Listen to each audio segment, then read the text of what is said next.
Natural farming हो या organic farming हो, उसमें बायोमास बैंकिंग ये जो कंसेप्ट है ये बहुत महत्वपूर्ण होता है। ये जो मिट्टी की उर्वरा शक्ति है, फर्टिलिटी पावर, उसमें इसका रोल क्या है अब हम देखेंगे। ये जो हर एक प्रकार के बायोमास की वैरायटी हम देख रहे हैं, इसके ऊपर लिग्निन होता है जो ऑयली होता है। लिग्निन क्या करता है, कंपोस्टिंग में वो बाधा पहुंचाता है। बाद में क्या, जब कंपोस्टिंग शुरू होता है, माइक्रोब्स अपना काम शुरू करते हैं, तो उसके ऊपर का लिग्निन ख़त्म हो जाता है, धीरे धीरे धीरे धीरे कम होता जाता है।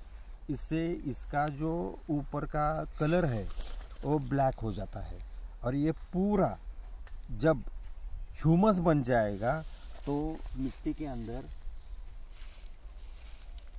ये पूरा ऐसी मिट्टी बन जाएगी।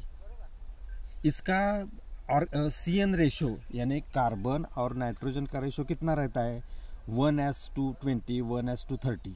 लेकिन ये ऐसा ज़मीन के अंदर गाड़ने से क्या होता है, इसके कंपोस्टिंग के लिए माइक्रोब्स मिट्टी के अंदर का नाइट्रोजन N निकाल लेते हैं। ये बहुत बुरा होता है किसके लिए, ये पूरे पौधों के लिए। ज़मीन का N उसको किसी ही तरह की बाधा न पहुंचाते हुए इसका कंपोस्टिंग हमें करना है। इसलिए ये मल्चिंग ऊपर रहना चाहिए, बायोमास बैंकिंग है ये ऊपर होना चाहिए। ये कंसेप्ट आपको समझ में आया तो ऑर्गेनिक फार्मिंग या नेचुरल फार्मिंग करना बहुत ही आसान हो जाता है। सब क्या बोलते हैं, जो भी ऑर्गेनिक, ताग हो, देलचा हो, कोई ऑर्गेनिक मटेरियल, ताग यानी मलबेरी, ब्लैक मलबेरी, उसको अंदर मिट्टी के अंदर गाड़ते हैं, और कंपोस्टिंग के वक्त वो क्या पूरा N जो है सोख लेता है। तो जो हवा में नाइट्रोजन है वो इस्तेमाल होना चाहिए, ना कि जमीन में है वो।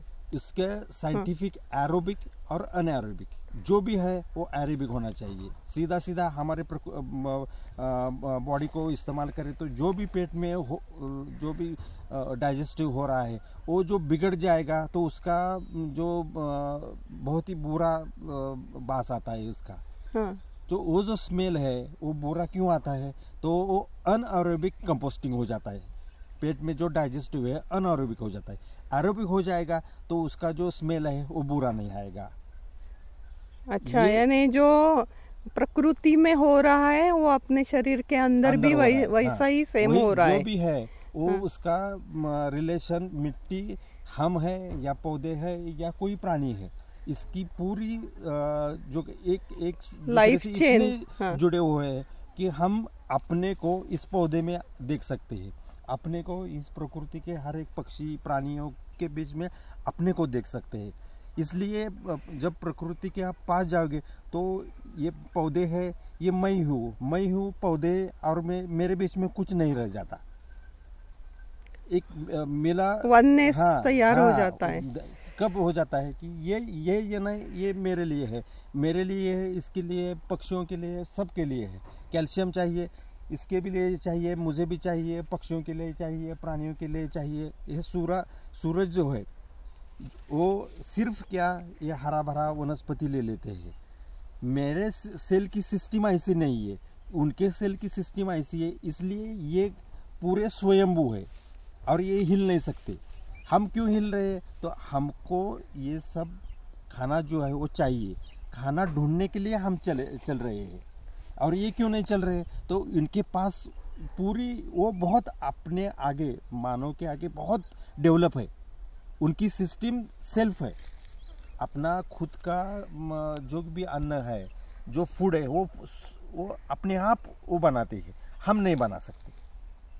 सही है। हाँ, तो इसका ये प्रकृति के हम एक पार्ट है, ये सब है, इसका सहयोगी सहजीवन, यानी एक दूसरे को मदद करो, एक दूसरे का इस्तेमाल करो। जो पूर्णमिदः पूर्णमिदम, जो पूरा आपको इसमें समझ आएगा, प्रैक्टिकली अप्लाइड समझ आएगा। Thank you very much Nagesh ji. Thank you.